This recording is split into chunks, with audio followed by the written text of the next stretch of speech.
시청자 여러분 안녕하십니까? 헬로티비 뉴스입니다. 첫 소식입니다. 정부 3기 신도시 계획이 난항을 겪고 있습니다.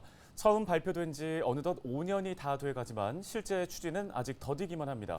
2만 호를 공급하겠다던 부천 대장 신도시도 여전히 제자리 걸음입니다. 보도에 이정화 기자입니다. 부천 대장 신도시 공공주택지구 사업 현장.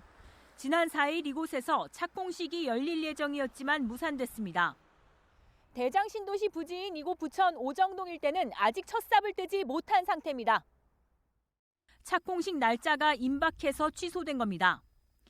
부천시는 국토부로부터 국정감사 등을 이유로 예정된 착공 일정을 연기한다는 내용의 공문을 받았다고 설명했습니다. 아직까지 뚜렷하게 정해진 건 없습니다. 부천 대장 신도시의 입주 예정 시점은 오는 2027년 하반기. 이대로라면 맞추지 못할 가능성이 큽니다. 착공이 지연되는 건 다른 3기 신도시도 마찬가지입니다. 게다가 최근 공사비가 상승하고 곳곳에서 미분양 증가에 대한 우려까지 커지고 있습니다.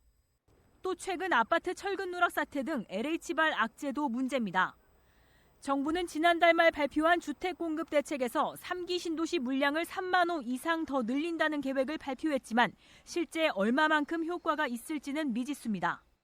3기 신도시들의 계획이 지연되면 사전 청약자들의 민원이나 이사 계획 등등에서 문제점들이 발생할 수 있다, 이렇게 보는 거죠. 이 LH 사태 등등으로 인해서 이 건설 공급 시장들이 많이 어려우심으로 인해서 계획들이 더 지연될 가능성도 충분히 있다라고 봐야 되죠. 지난해까지 진행한 3기 신도시 사전 청약 당첨자 15,000여 명 가운데 10% 가까이는 이미 입주를 포기한 것으로 드러났습니다. 헬로티비 뉴스 이정아입니다. 정부가 최근 전세 사기 피해자 지원 보완책을 내놓았습니다. 전세 사기 피해자들의 저리 대환 대출을 완화하고 공공임대주택 공급 대상을 확대하는 등의 내용인데요. 정작 전세 사기 피해자들은 언발에 오줌 누기식의 지원이라며 속이 타들어가는 모습입니다. 네, 오늘은 미추홀구 전세 사기 피해자인 안상미 전세 사기 피해자 전국대책위 공동위원장을 전화 연결해서 입장 직접 들어보도록 하겠습니다. 위원장님, 먼저 지난주 정부가 발표한 전세 사기 피해자 지원 대책에 대해서 피해자들은 이제 어떤 입장을 갖고 있는지가 좀 궁금합니다. 실효성이 있다고 보십니까? 일단 피해자들은 피해 회복을 위해서는 보증금을 반환을 받는 게 가장 큰 건데, 지금 특별법에서 나오는 것들은 어떤 것도 반환을 할 수 있는, 그러니까 보증금 자체를 조금이라도 돌려받을 수 있는 방안이 포함된 것이 아니라 그냥 대출로만 일관된 정책을 하고 있잖아요. 앞으로 너네가 이자를 이만큼 쓸 건데 이 이자를 조금 줄여줄게. 그럼 너희가 돈을 버는 거야. 이런 취지로 지금 만들어진 특별법이라서 피해자들이 피해 회복을 했다라고는 보기 어렵고요. 그거를 저희가 조금이라도 해소할 수 있게 최우선 변제에 대해서 좀 해석을 달리해서 소액 임차인들이 모두 다 받아갈 수 있게 해달라고 누누이 저희가 요구를 했는데도 불구하고 가장 확실한 최우선 변제금에 대한 그것만큼도 지금 제대로 논의되지 않아서 이걸로도 지금 피해 보상이 되지 않고 있는 게 지금 현재 가장 심각한 문제라고 생각합니다. 네, 그러면 미추홀구 전세 사기 피해자들이 6월 이후에 전세 사기 피해자로 얼마나 인정이 됐는지가 궁금하고, 혹시 제외된 분들이 있다면 왜 그런 건지 이유도 좀 알 수 있습니까? 미추홀구 같은 경우는 일단 이제 이른바 건축왕 피해자들이 대부분이기 때문에 저희 피해자들이 피해자 인정을 못 받는 걱정은 안 해요. 근데 이제 전국적으로 봤을 때 저희 미추홀구처럼 사건이 이렇게 드러나지 않은 피해자들은 피해자 요건에 들어가지 못해서 한 좀 몇 명이 지금 아예 그거를 인정을 못 받는 사례가 있긴 하더라고요. 근데 중요한 거는 피해자 인정을 받았다 하더라도 지금 특별법에서 제대로 지원을 받을 수 있는 정책들이 없기 때문에 솔직히 피해자들에서는 이미 사건이 완료된, 그러니까 경매가 끝난 피해자들 같은 경우는 어차피 그거 인정을 받아도 내가 쓸 수 있는 게 없어, 이렇게 포기하신 피해자들이 상당히 많거든요. 그래서 앞서 질문하신 거랑 마찬가지로 피해자로 인정을 받건 못 받건 특별법 안에서 이거를 지원을 제대로 받기가 쉽지 않다. 여러 가지 조건이라든지 그런 것들 때문에. 그래서 좀 실효성이 많이 부족하다. 그래서 저희가 또 보완 입법을 요구하고 있는 것이고요.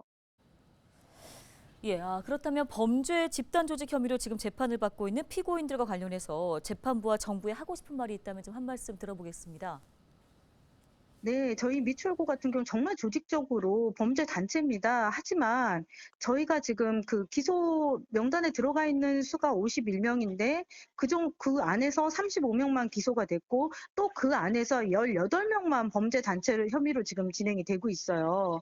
그래서 "이거 가지고는 안 된다. 무엇보다도 피해자들이 보증금을 한 수 받을 수 있어야 하려면 범죄 단체 조직죄로 들어가서 그들의 은닉 재산을 추적할 수 있어야 되는데 그럴 조건을 갖춘 사람이 지금 18명밖에 안 된다는 거거든요. 그래서 거기에 공모한 바지 임대인들도 절대 단기적인 공모가 아니고 그냥 명의 빌려준 정도가 아니기 때문에 거기에 들어있는 피해자들은 모두 다 범죄 단체 조직죄로 들어가야 된다고 생각하고 있고 정말 이게 엄청난 피해자들과 지금 피해자들이 목숨을 끊는 이 상황까지 간 사건입니다. 그래서 절대적으로 이렇게 관용을 베풀지 마시고 바지 임대인들까지 같이 혐의를 입증시켜 주셨으면 감사하겠습니다.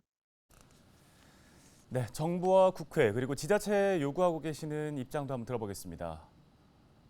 대출로만 정책으로 지금 일관하고 있는 것들이 상당히 아쉽고 지금 그 선구제 호혜소에 대한 보완 입법을 지금 발의 중에 있습니다. 이번에는 해봤잖아요.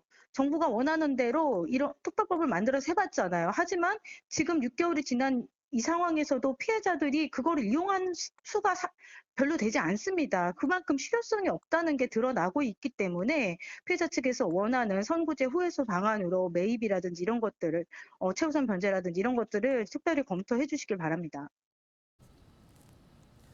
네, 오늘 말씀 여기까지 듣겠습니다. 안상미 전세사기 피해자 전국대책위 공동위원장이었습니다.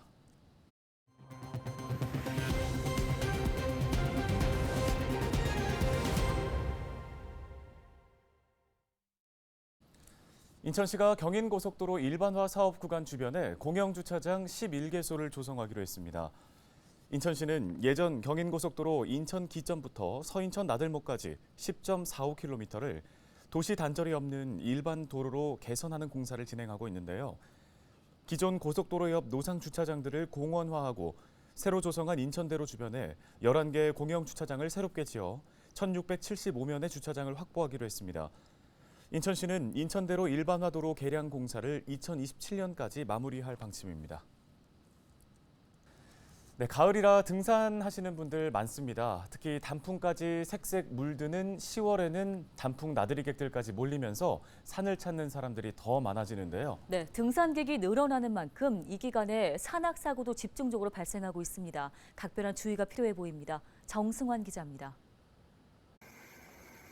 신고를 받고 출동한 119 구조대가 산행 중 쓰러진 등산객을 헬기로 실어 나릅니다. 지난달 24일 경기도 과천시 청계산에서는 50대 여성 A씨가 등산 중 벌에 쏘여 쓰러졌습니다. A씨는 일행과 함께 등산로가 아닌 곳으로 산행하다 사고를 당한 것으로 알려졌습니다. 추석을 맞아 엿새간 휴일이 이어진 지난 연휴 기간에도 크고 작은 산악사고가 잇따랐습니다. 지난 3일 인제군 방태산에서는 일가족 3명이 산행 중 길을 잃어 헬기에 의해 구조됐고 지난 2일에는 평창군 무동산에서 60대 등산객이 30m 아래 급경사지로 굴러떨어졌습니다. 가을철 선선한 날씨에 산행을 즐기는 등산객이 늘면서 산악사고도 늘고 있는 겁니다. 소방청에 따르면 산악사고는 가을철 집중적으로 발생하는 것으로 나타났습니다. 최근 3년간 산악사고로 소방헬기가 출동한 건수는 2,900여 건, 이 가운데 35%인 1,010여 건이 9월에서 11월 사이 3달간 발생했습니다. 한 해 산악사고의 3분의 1 이상이 가을철 발생하고 있는 겁니다. 소방당국은 산행 시 사고를 막기 위해선 적절한 등산로를 정하는 게 중요하다고 강조합니다. 무엇보다도 각자의 체력 수준에 맞는 등산로를 선택하시는 게 가장 중요하고요. 또 요즘에는 해가 일찍 지기 때문에 하산 시간을 좀 더 여유 있게 계획하시는 게 필요한 시기라고 말씀을 드릴 수 있습니다. 또 사고 발생 시에는 신속한 신고와 이를 대비해 산행 시 겉옷과 식수, 보조 배터리 등을 챙길 것을 당부했습니다. 산악사고에서 가장 중요한 것이 저희 구조대원이나 구급대원이 빨리 찾아갈 수 있도록 해주시는 건데요.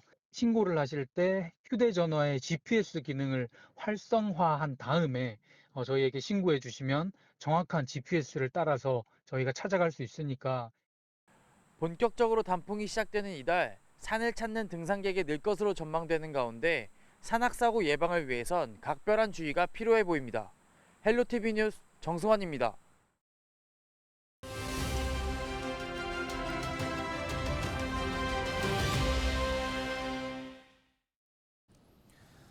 네, 지난달 부천에서도 위기가구 발굴 및 지원 조례가 제정됐습니다. 복지 사각지대 위기가구를 지원하는 내용이 담겨 있는데요. 네, 해당 조례를 대표 발의한 윤단비 부천시 의원 전화 연결해서 자세한 내용 들어보겠습니다. 의원님, 먼저 부천시 위기가구 발굴 지원 조례를 만들게 된 특별한 이유가 있을까요?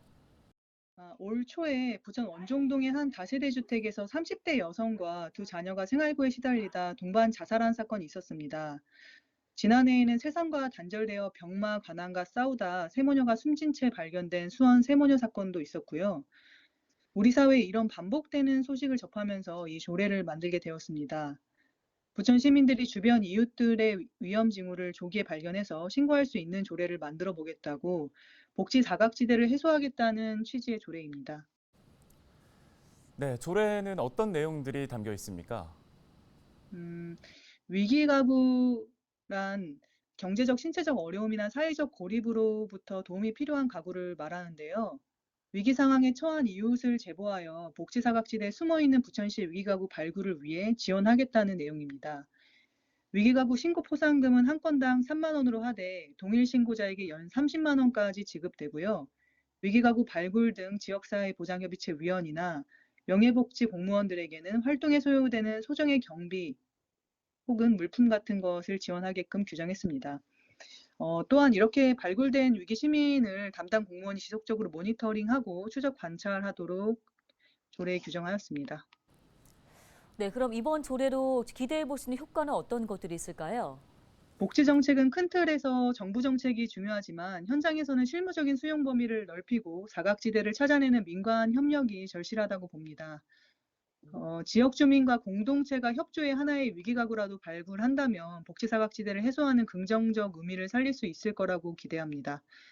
또 위기가구 발굴을 위해 봉사하는 지역사회 보장협의체 주민들에게도 활동 근거나 예산을 마련해 지치지 않도록 지속적인 이웃 돌봄이 가능할 것으로 기대하고 있습니다. 네, 알겠습니다. 여기까지 듣겠습니다. 부천시의회 윤단비 의원이었습니다.